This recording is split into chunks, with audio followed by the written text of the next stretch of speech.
Hello दोस्तों, आज यूटेरिया का बिहार दरोगा 2025 पीटी का सेट नंबर 12 का पार्ट 2 लगा रहे हैं। तो कृपया मेरे साथ अंत तक बने रहेंगे, आपको one of the best solution प्रदान करेंगे। पार्ट 1 में 1 से लेकर 50 तक हो चुका था, तो अभी 51 से चलते हैं। क्वेश्चन नंबर 51 देखते हैं। कहता पृथ्वी के चुंबकीय क्षेत्र के लिए निम्नलिखित में से क्या जिम्मेदार है? तो ऑप्शन नंबर बी बाह्य कोर जिम्मेदार है, बाह्य कोर। क्वेश्चन नंबर 52, निम्नलिखित में कौन सा गर्म जलधारा है? तो गर्म जलधारा कौन सा है? Gulf stream. गल्फ स्ट्रीम जो है गर्म जलधारा है। कहाँ के है? तो अटलांटिक महासागर के गर्म जलधारा है, अटलांटिक महासागर के। और भी है, अटलांटिक महासागर गर्म जलधारा में फ्लोरिडा आता है, फ्लोरिडा, इरमिंजर, ठीक है। ये सभी जो है अटलांटिक महासागर का गर्म जलधारा है। अच्छा, लेब्राडोर, केनारी और फाकलैंड, ये सब जो है अटलांटिक महासागर के ठंडी जलधारा में आता है, ठंडी जलधारा में, ठीक है। प्रशांत महासागर के ठंडी जलधारा के बारे में देखें, क्यूराइल, कैलिफोर्निया, हम्बोल्ट, ये सभी जो है प्रशांत महासागर के ठंडी जलधारा है। क्वेश्चन नंबर 53 देखते हैं। भारत चीन की सीमा को कितने सेक्टर में बांटा गया है? कितने सेक्टर में? ऑप्शन नंबर बी 3 सेक्टर में बांटा गया है, 3 सेक्टर में। क्वेश्चन नंबर 54 देखते हैं। कहता है मुंबई से गोवा के बीच भारत के पश्चिमी तट के विस्तार को किस नाम से जानते हैं? तो यह जो है कोकन तट के नाम से जानते हैं, कोकन तट के नाम से। कोरोमंडल तट का विस्तार कहां से कहां तक है? तो तमिलनाडु से कहां तक? आंध्र प्रदेश तक है, आंध्र प्रदेश तक है। मालाबार तट का विस्तार कहां से है? तो केरल से कर्नाटक तक जो है मालाबार तट का विस्तार है। कोकन एक होता है कोकन तट, कोकन तट का विस्तार कहां से कहां तक है? तो उत्तर में दमन से दक्षिण में गोवा तक है, उत्तर में दमन से दक्षिण में जो है गोवा तक विस्तार इसका है, ठीक है, कोकन तट का। क्वेश्चन नंबर 55, भारत के कौन सा झील विवर्तनिक गतिविधि का परिणाम है? कौन सा झील है? ऑप्शन नंबर ए बुलर झील। बुलर झील जो है विवर्तनिक गतिविधि का परिणाम है। एशिया के सबसे बड़ी मीठे पानी का झील कौन सा है? बुलर झील है। बुलर झील कहाँ स्थित है? जम्मू एंड कश्मीर में स्थित है। लोकटक झील कहाँ स्थित है? मणिपुर में। डल झील कहाँ है बताइए? डल झील जो है जम्मू कश्मीर में स्थित है। बारह पानी झील कहाँ है? बारह पानी झील मेघालय में स्थित है, मेघालय में। क्वेश्चन नंबर 56, भारत में पवन ऊर्जा फार्म का विशालतम पेटी किस राज्य में स्थित है? किस राज्य में है? ऑप्शन नंबर डी तमिलनाडु में स्थित है पवन ऊर्जा फार्म का विशालतम पेटी। क्वेश्चन नंबर 57 देखिएगा। उच्च उपज वाली किस्म के बीजों का संबंध निम्नलिखित में किस देश से है, जिसका उपयोगिता हरित क्रांति के नीति के तहत भारत में पेश किया था? Option number A Mexico. हरित क्रांति भारत में कब आया था? तो हरित क्रांति भारत में जो 1967 से 68 में आया था। यह प्रथम हरित क्रांति था जिसमें चावल और गेहूं पर महत्व दिया गया, चावल और गेहूं पर महत्व दिया गया है। द्वितीय हरित क्रांति कब आया था? 1983-84 में, 1983 से 84 में द्वितीय हरित क्रांति आया था। क्वेश्चन नंबर, हरित क्रांति के जनक कौन है? नॉर्मल बोरोलॉग है, भारत में कौन सा है? एम.एस. स्वामीनाथन है, ठीक है। क्वेश्चन नंबर 58 देखते हैं। कहता मिलान करने के लिए कह रहा है झूमिंग कृषि कहाँ के हैं? उत्तर पूर्वी भारत के हैं। दहिया कहाँ के हैं? दहिया कृषि जो है मध्य प्रदेश के है। पेड़ा कृषि कहाँ का है? तो पेड़ा जो है आंध्र प्रदेश के है। कुमारी कहाँ के है? पश्चिमी घाट का, ठीक है, याद रखिएगा। झूमिंग कृषि उत्तर पूर्वी क्षेत्र और दहिया मध्य प्रदेश, पेड़ा आंध्र प्रदेश, कुमारी पश्चिमी घाट। क्वेश्चन नंबर 59 में देखिएगा। कहता प्रसिद्ध नेलापट्टू पक्षी अभ्यारण्य किस राज्य में है? नेलापट्टू पक्षी अभ्यारण्य जो किस राज्य में है? ये जो है आंध्र प्रदेश में स्थित है, नेलापट्टू पक्षी अभ्यारण्य। आंध्र प्रदेश में और भी है, कौन कौन से? कोलेरू है, कोलेरू पक्षी अभ्यारण्य है, और क्या? कुंची पक्षी अभ्यारण्य, तेल कुंची पक्षी अभ्यारण्य, ठीक है। मध्य प्रदेश में कौन कौन सा अभ्यारण्य है? तो घाटी गांव और करेरा, ये दोनों जो है मध्य प्रदेश में स्थित है।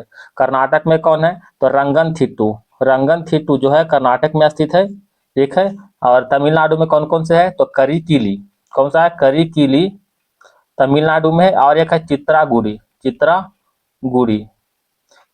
जो है तमिलनाडु में स्थित है। क्वेश्चन नंबर 60, यूजीन ओडम निम्नलिखित में किस लिए प्रसिद्ध है? तो यूजीन ओडम जो है पारिस्थितिकी में योगदान के लिए प्रसिद्ध है। यूजीन ओडम, पारिस्थितिकी के जनक कौन है? तो पारिस्थितिकी के जनक जो है कौन है? हमबोल्ट है, हमबोल्ट। ठीक है, ध्यान रखिएगा। पारिस्थितिकी तंत्र शब्द किसने दिया? तो यह शब्द जो है किसने दिया था? तो एजी टाउंसले ने दिया था शब्द। पारिस्थितिकी तंत्र शब्द जो है एजी टाउंसले ने दिया था। जीव मंडल की अवधारणा की संकल्पना किसने किया था? तो व्लादिमीर बर्नाड्स्की। व्लादिमीर बर्नाड्स्की ने जीव मंडल की अवधारणा की संकल्पना दिया था। Question number 61। 61 में देखिएगा, 61 में क्या है? संविधान सभा की कुल सदस्यता 389 थी, जिसमें कितने रियासतों के प्रतिनिधि थे? तो इसमें जो है टोटल 93 रियासत के प्रतिनिधि थे। संविधान सभा के मूल प्रति जो हाथ से लिखा गया था, किसने लिखा था? तो प्रेम बिहारी नारायण रायजादा के द्वारा लिखा गया था, जो कि इंग्लिश में लिखा गया था। किसी में? इंग्लिश में लिखा गया था अपने हाथों से। हिंदी में किसने लिखा? तो हिंदी में जो है, हिंदी में किसने लिखा? बसंत कृष्णन। बसंत कृष्णन जो है हिंदी में लिखा था। ठीक है। संविधान सभा का अंतिम बैठक कब हुआ था? तो अंतिम बैठक जो है, अंतिम बैठक, ठीक है, ध्यान रखिएगा, अंतिम बैठक 24 जनवरी 1950 को हुआ था। और संविधान सभा लागू कब हुआ था? तो लागू हुआ था 26 जनवरी 1950 को। 26 जनवरी 1950 को संविधान सभा लागू हुआ था। क्वेश्चन नंबर आगे देखते हैं, 62 नंबर। कथा भारतीय संविधान के किस अनुच्छेद में उल्लेख है कि भारत के राज्य क्षेत्र के सभी प्राधिकारी दीवानी और न्यायिक उच्चतम न्यायालय की सहायता से कार्य करेंगे? कौन सा अनुच्छेद में है? अनुच्छेद 144 में है। ठीक है, अनुच्छेद 144 में है। अनुच्छेद 141 में क्या है? तो सर्वोच्च न्यायालय द्वारा घोषित कानून सभी न्यायालयों में बाध्यकारी होगा। सर्वोच्च न्यायालय द्वारा घोषित कानून सभी न्यायालयों में बाध्यकारी होगा, लागू होगा। ठीक है। अनुच्छेद 142 में क्या है? सर्वोच्च न्यायालय के आदेश और खोज के बारे में प्रावधान किया गया है, अनुच्छेद 142 में है। अनुच्छेद 143 में क्या है? राष्ट्रपति जो है, राष्ट्रपति सर्वोच्च न्यायालय से परामर्श ले सकता है। परामर्श जो है ले सकता है, अनुच्छेद 143 के तहत। Question number 63। 63 में देखिएगा, 63 में क्या कह रहा है कि निम्नलिखित में किस वर्ष 44वें संविधान संशोधन द्वारा संपत्ति के अधिकार को मूल अधिकार की सूची से हटा दिया गया था? तो ये जो है 1978 में हटा दिया गया था। और किस में रखा गया है? तो 300 का ए में रखा गया है। 300 का ए में रखा गया है। ठीक है, कानूनी अधिकार के तहत। Question number 64। निम्नलिखित में कौन सा भारतीय संविधान में से एक मौलिक कर्तव्य नहीं है? तो मौलिक कर्तव्य कौन सा नहीं है? सार्वजनिक संपत्ति का रक्षा करना यह मौलिक कर्तव्य है। देश की संप्रभुता को बनाए रखना और उसकी रक्षा करना यह भी मौलिक कर्तव्य है। स्मारक की रक्षा करना यह मौलिक कर्तव्य नहीं आता है। सद्भावना और भाईचारे की भावना को बढ़ावा देना यह भी मौलिक कर्तव्य है। मौलिक कर्तव्य कितना है? भाग 4 का क में है। भाग 4 का क में जो है मौलिक कर्तव्य है। अब भाग 4 में कौन है? 4 में जो है डीपीएसपी है, नीति निर्देशक तत्व, डीपीएसपी। ठीक है। भाग 3 में कौन सा है? मौलिक अधिकार जो है भाग 3 में वर्णन है। Question number 65। दोस्तों, अगर वीडियो पसंद आए तो कृपया वीडियो को लाइक और सब्सक्राइब करें। ठीक है।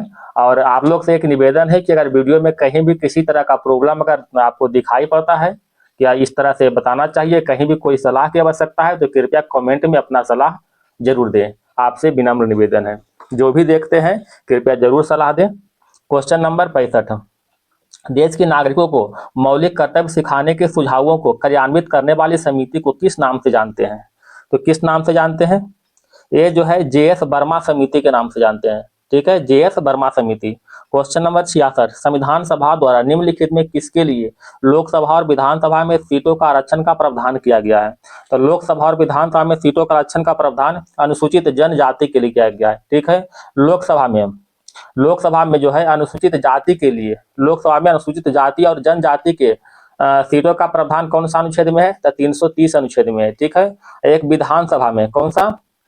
राज्य के विधानसभा में जो है अनुसूचित जाति और जनजाति के लिए सीटों का आरक्षण अनुच्छेद जो 332 में किया गया है। 331 में क्या गया? 331 में क्या है? तो लोकसभा में आंग्ल भारतीय समुदाय को प्रतिनिधित्व, ये 331 में है। लोकसभा में आंग्ल भारतीय समुदाय को प्रतिनिधित्व, और विधानसभा में आंग्ल भारतीय समुदाय का प्रतिनिधित्व 333 में किया गया है। ठीक है, ध्यान रखिएगा। अच्छा, राष्ट्रीय अनुसूचित जाति आयोग का वर्णन जो है कौन सा अनुच्छेद में है? 338 में है।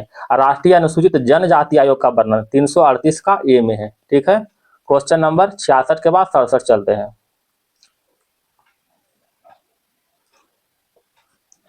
क्वेश्चन नंबर 67 में भारतीय संविधान के अनुसार निम्नलिखित में कौन सा लोकसभा अध्यक्ष के रूप में प्रोटेम स्पीकर नियुक्त करता है? तो कौन करता है? ऑप्शन नंबर बी, राष्ट्रपति करता है। ठीक है। राष्ट्रपति, भारत के राष्ट्रपति होगा कौन सा अनुच्छेद में है? अनुच्छेद 52 में है। राष्ट्रपति का चुनाव, चुनाव कौन सा अनुच्छेद में है? चुनाव जो है अनुच्छेद 54 में है। पुनर्निर्वाचन कौन सा अनुच्छेद में है? 57 में है। ठीक है। प्रधानमंत्री का नियुक्ति राष्ट्रपति करेगा कौन सा अनुच्छेद में? 75 में है। ठीक है। राष्ट्रपति की सहायता सलाह देने के लिए मंत्री परिषद होगा कौन सा अनुच्छेद में है? 74 में है। ठीक है।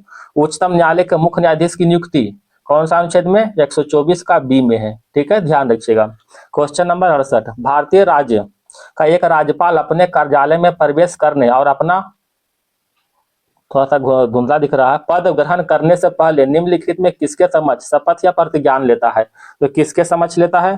तो ये जो है उस राज्य के संबंधित उच्च न्यायालय के मुख्य न्यायाधीश के समक्ष जो है ना शपथ लेता है इसको। ठीक है।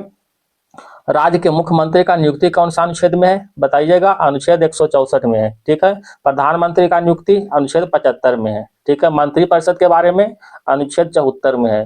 भारत के राष्ट्रपति का नियुक्ति अनुच्छेद 54 में है। अब पुनर्निर्वाचन कब होगा? अनुच्छेद 57 में। क्वेश्चन नंबर 69 में देखिएगा, निम्नलिखित में कौन केंद्र में सार्वजनिक कर्मियों को भर्ती और सेवा की शर्तों से संबंधित विवादों में भाग लेने के लिए जिम्मेदार है?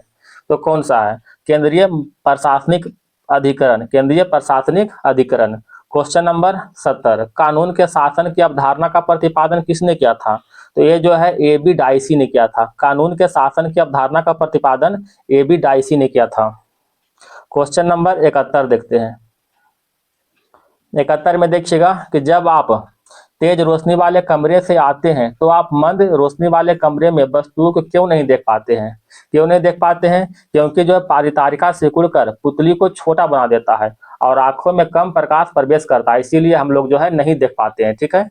क्वेश्चन नंबर 72 में देखिएगा, फ़ारेनहाइट पैमाने पर माप बिंदु क्या है? तो इसका सूत्र तो आप लोग का मालूम होगा, C/5 बराबर F माइनस 32 बटा में 9। C का मान कितना हो जाएगा? 100 सेल्सियस 100 होता है, बटा 5 बराबर F माइनस 32 बटा में 9। इसको हल कीजिएगा। हल करने के बाद आपको आंसर आएगा 212 डिग्री फ़ारेनहाइट। ठीक है। कहता है निम्न में से किसकी प्रतिरोधकता सबसे अधिक होती है? किसका होता है? नाइक्रोम।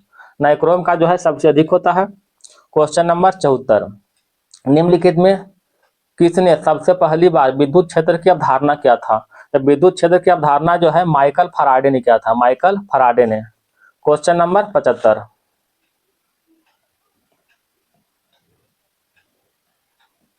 कहता है जड़त्व संबंधी निम्नलिखित में कौन सा कथन सत्य है? तो ऑप्शन नंबर 1, द्रव्यमान जितना अधिक होगा जड़त्व उतना ही अधिक होगी। ये जो है बिल्कुल सही है। ठीक है। क्वेश्चन नंबर 76 में देखिएगा,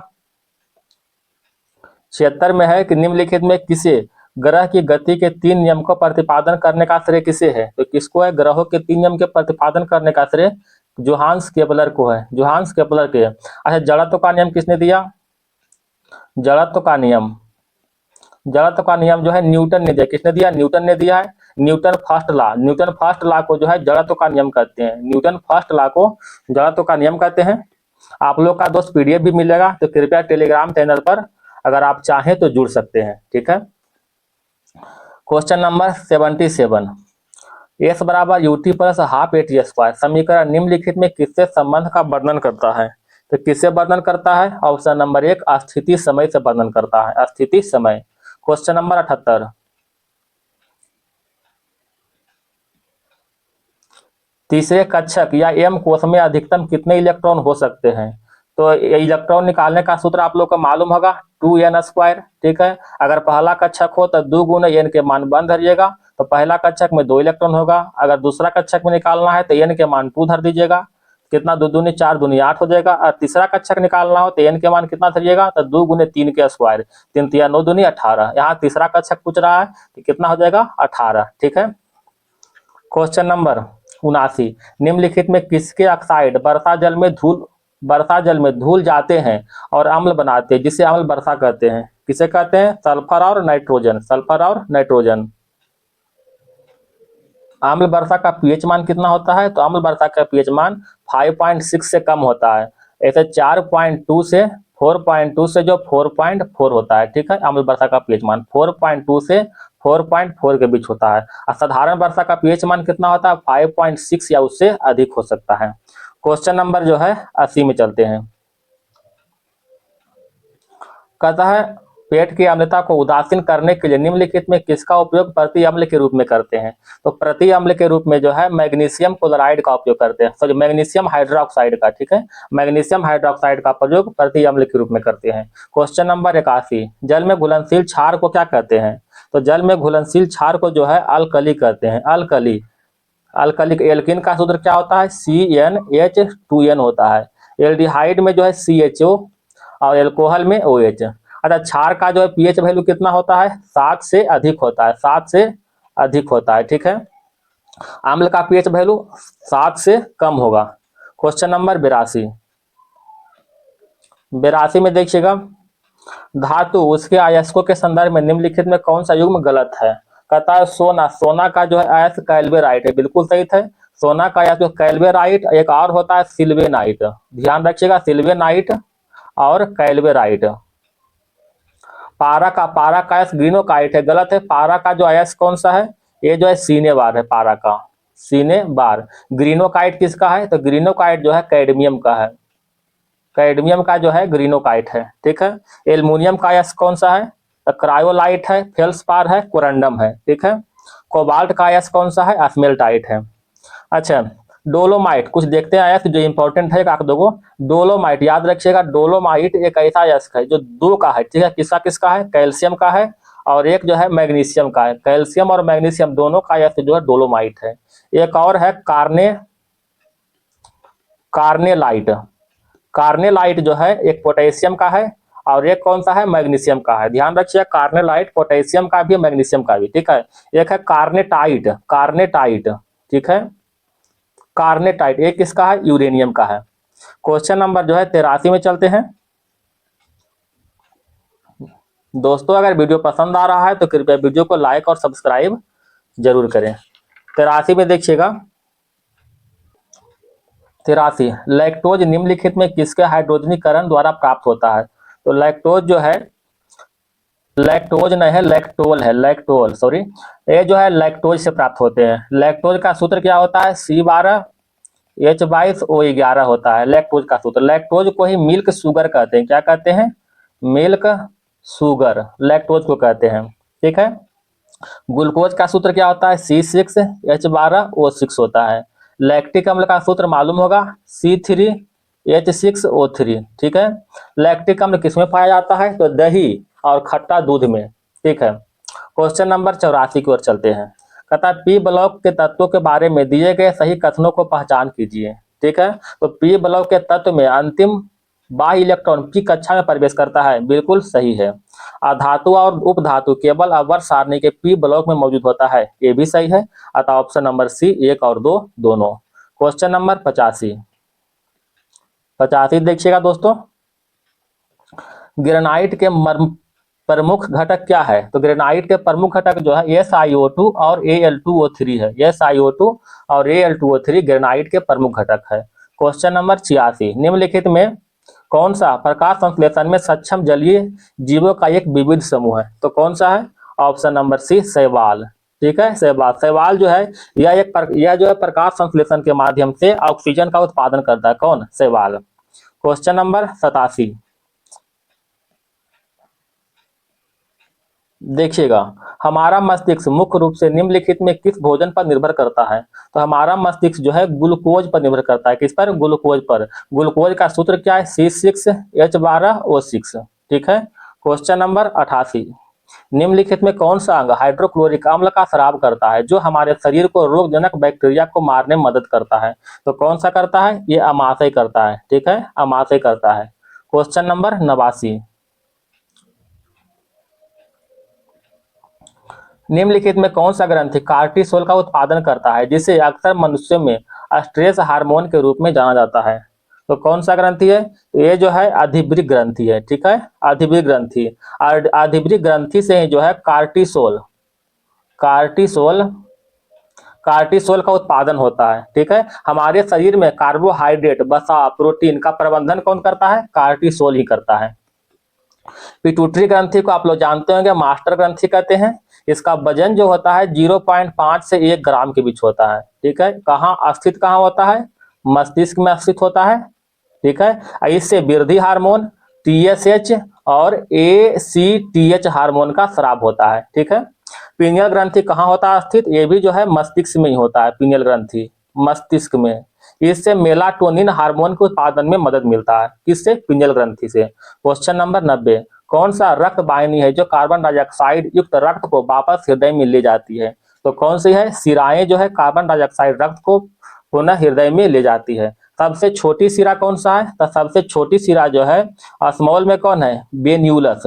वेन्यूलस। ठीक है, वेन्यूलस जो है सबसे छोटी शिरा है। सबसे बड़ा शिरा कौन सा है? सबसे बड़ी शिरा बिग में कौन है? Vena cava. वेना कावा जो है सबसे बड़ी शिरा है।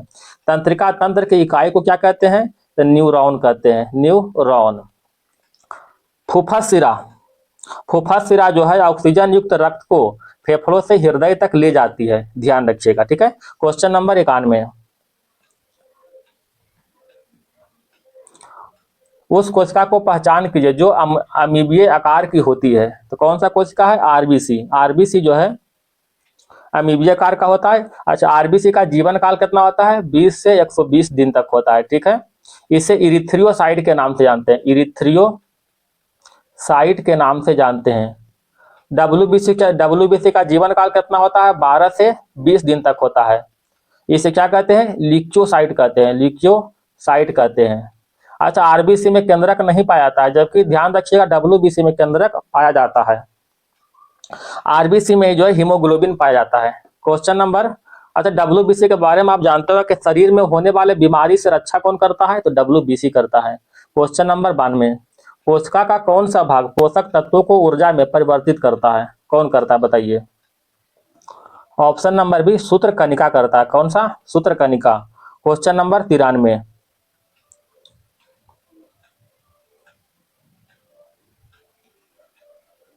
93 में देखिएगा, ओलियोगेम रेजिन हिंग निम्नलिखित में किससे प्राप्त किया जा सकता है? किससे प्राप्त करते हैं? विटामिन कहाँ? ऑप्शन नंबर डी, पेरूला के मुसला जड़ के सूखे लेटेक्स से। पेरूला के मुसला जड़ के सूखे लेटेक्स से। क्वेश्चन नंबर 94 में देखते हैं, 94 में क्या है? यकृत, दूध, अंडा, मछली सहित विभिन्न खाद्य पदार्थों में पाया जाने वाला जल में घुलनशील विटामिन कौन सा है जो आपके शरीर को रक्त और तंत्रिका कोशिकाओं की स्वास्थ्य रखने में मदद करता है? तो कौन सा है? Vitamin B12। विटामिन B12 का रासायनिक नाम क्या है? साइनोकोबलामिन, साइनोकोबलामिन। ठीक है, ध्यान रखिएगा, विटामिन B12 से होता है तंत्रिका तंत्र में विकार और रक्त क्षीणता भी होता है, रक्त क्षीणता। तंत्रिका तंत्र में विकार और रक्त क्षीणता होता है। ठीक है, क्वेश्चन नंबर आगे देखिएगा। अच्छा, विटामिन ए को क्या कहते हैं? विटामिन ए का रासायनिक नाम जो है रेटिनॉल है। विटामिन ई को टोकोफेरॉल कहते हैं, रासायनिक नाम। इससे क्या होता है? जनन क्षमता में कमी होता है विटामिन ई से। विटामिन सी को एस्कॉर्बिक एसिड कहते हैं, आप जानते ही होंगे। कुछ विटामिन का नाम देख लेते हैं। विटामिन B3, विटामिन B3 क्या कहते हैं? B3 को निकोटीनिक अम्ल, निकोटीनिक अम्ल, निकोटीनिक अम्ल कहते हैं। B6 को, B6 क्या कहते हैं? पायरियाडॉक्सिन, पायरियाडॉक्सिन कहते हैं। B9 को क्या कहते हैं? B9 को फॉलिक अम्ल, B9 को फॉलिक अम्ल कहते हैं। और अच्छा, B2 से कौन सा रोग होता है? B2 से जो है किलोसिस रोग होता है, किलोसिस रोग। ठीक है, B3 से कौन सा रोग होता है? B3 से जो है पेलाग्रा रोग होता है। B2 से किलोसिस रोग और B3 से पेलाग्रा रोग। अच्छा, ये बताइए कि अनाज के छिलके में कौन सा विटामिन होता है? अनाज के छिलके में जो है विटामिन B1 होता है। क्या कहते हैं इसको? थायमिन कहते हैं। क्वेश्चन नंबर 95, निम्नलिखित में किस घटक को अक्सर शरीर के निर्माण खंड कहा जाता है जो व्यायाम के बाद मांसपेशी के ऊतक की मरम्मत और उसे मजबूत करने में मदद करने में महत्वपूर्ण भूमिका निभाता है? कौन सा है? प्रोटीन। प्रोटीन जो है ऊतक को, मांसपेशी को मजबूत करने में मदद करता है। 96 से देखिएगा, मैथ है, इसको बताएंगे हम। ठीक है, देखिएगा, थोड़ा समय लगेगा, बताएंगे। कहता है 3 अंकों के वह बड़ी से बड़ी संख्या कौन सी होगी जो 6, 9, 12 प्रत्येक में से भाग देने पर प्रत्येक दशा में 3 शेष बचे? तो पहले इन तीनों का एलसीएम लीजिएगा, 6, 9 और 12 का एलसीएम लीजिएगा, इसका एलसीएम कितना होगा 36 होगा। अब 3 अंकों के सबसे बड़ी संख्या कौन सा है 999, ठीक है। इसे डिवाइड कीजिएगा तो इसका जो है रिमाइंडर कितना बचेगा मालूम है 27, जो इसका रिमाइंडर बचेगा शेष बचेगा। अब इसमें क्या कीजिएगा 999 में से अगर हम 27 घटा देते हैं तो पूरा पूरी 36 से कट जाएगा, और इसमें 3 जोड़ देंगे तो क्या होगा शेषफल 3 बच जाएगा ने, तो 3 जोड़ने पर इसका आंसर क्या हो जाएगा देखिएगा। इसको घटाइए, 9 में से 7 गया, 9 में से 7 गया 2, और 9 में से 2 गया 7, 792, 772 प्लस 3 775, ऑप्शन नंबर बी, ठीक है। क्वेश्चन नंबर 96 के बाद 97। 97 में देखिएगा कुछ दिया हुआ कहता है a प्लस बी, कुछ दिया हुआ देखिएगा, इसका मान जो दिया कहता है 2a रहेगा, 2a रहेगा, अगर a से b से बड़ा a रहेगा, ठीक है। अगर b से बड़ा a बड़ा हो तब 2a हो जाएगा, अगर b बड़ा हो तो a प्लस बी हो जाएगा, अगर दोनों बराबर हो तो a स्क्वायर बन जाएगा। अब देखिए यहाँ पर कहता है ए देखिए सिंबल यहाँ पर दिया हुआ है। अब देखिए इधर जो ए बड़ा बी, इसको ए मानिए इसको बी मानिए, देखिए बी बड़ा है ना, तो जब बी बड़ा होता है तो क्या करते हैं प्लस करते हैं, तो 7 5 12 प्लस में देखिए दोनों बराबर 4 4 बराबर है, तो बराबर रहने पर क्या होता है ए स्क्वायर, 4 चौका 16, ठीक है। यहाँ पर देखिए फिर बराबर है तो स्क्वायर बन जाएगा इसके अनुसार, है ना, इसके अनुसार स्क्वायर बनेगा ना, तो 25 और गुना 3 75, अब माइनस में कितना हो जाएगा। आप देखिए यहाँ पर ए बराबर है, ठीक है, ये ए अब 20 को माने हैं, ए कितना बराबर, सॉरी ए जो बड़ा है, तो जब ए बड़ा होगा तो क्या होगा 2a बनता है, 2a यानी 15 गुने 2 30, और माइनस में 3, इसको जब हल कीजिएगा तो इसका आंसर कितना होगा मालूम है 2/3 आ जाएगा, ठीक है। Question number 98।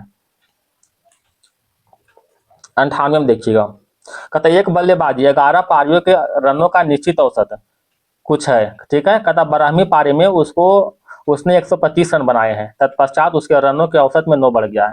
कहता 11वीं पारी में उसका रनों का औसत कुछ है, कितना है मालूम नहीं है, तो 11वीं पारी में उसको 1 रन था, टोटल 11 रन बन गया। 12वीं पारी में 129 रन बनाया, तो 11वीं पारी में इतना रन, अब प्लस 12वीं पारी में 129 रन है, ठीक है, तो 11 प्लस 1 12, ठीक है। अब यहाँ पर देखिएगा 12 पारी में 11 पारी में x था, ठीक है, अब 12वीं पारी में कहता 9 बढ़ गया, ठीक है, तो 9 बढ़ा दिए, इसको जब हल कीजिएगा तो x का मान कितना आ जाएगा मालूम होगा, ऑप्शन नंबर ए 21 आ जाएगा, ठीक है, ऑप्शन नंबर सी। 11वीं पारी पूछ रहा है, x जो है 11वीं पारी का ही लिया हुआ है। Question number 99। 99 देखिएगा, एक विद्यालय में लड़कियां और लड़कियां 3:2 के अनुपात में, ठीक है, 20% लड़के और 30% लड़कियां छात्रवृत्ति लेते हैं, तो छात्रवृत्ति न लेने वाले कितना होगा। ऐसा 30 और 3:2 में इसको हम 30 और 20 कर सकते हैं, कोई दिक्कत नहीं होगा, टोटल कितना हो गया 50 हो गया। कहता है 20% लड़के छात्रवृत्ति लेते हैं, तो 20% लेते हैं तो नहीं लेने वाले कितना हो जाएगा 80%, तो इसका 80% निकाल दे, कितना हो जाएगा 80%, 8 या 24 वो नहीं लेते हैं। 30% लड़कियां लेते हैं, 30% लेते हैं तो मतलब 70% नहीं लेंगे, तो 70% इसको निकालेंगे, कितना हो जाएगा 7 दूनी 14, 14 को नहीं लेगा, जोड़ दिया करे 24 और 4 28 10 38 हो जाएगा, ठीक है, दोनों जोड़ने पर। अब 38 को निकाल दे, कितना हो जाएगा 38 गुने 100 बटे में 50, 50 दूनी 100 यानी 38 गुना 76%, ठीक है। Question number 100। ए और बी एक काम को 10 दिन और 15 दिन में पूरा करते हैं, ठीक है। ए न केवल 4 दिन में काम किया, बाद में बी ने अकेले 5 दिन में काम किया, सी ने जो है अकेले शेष काम को 8 दिन में पूरा किया, तो तीनों मिलकर जब काम करेगा तो कार्य कितने दिन में खत्म होगा।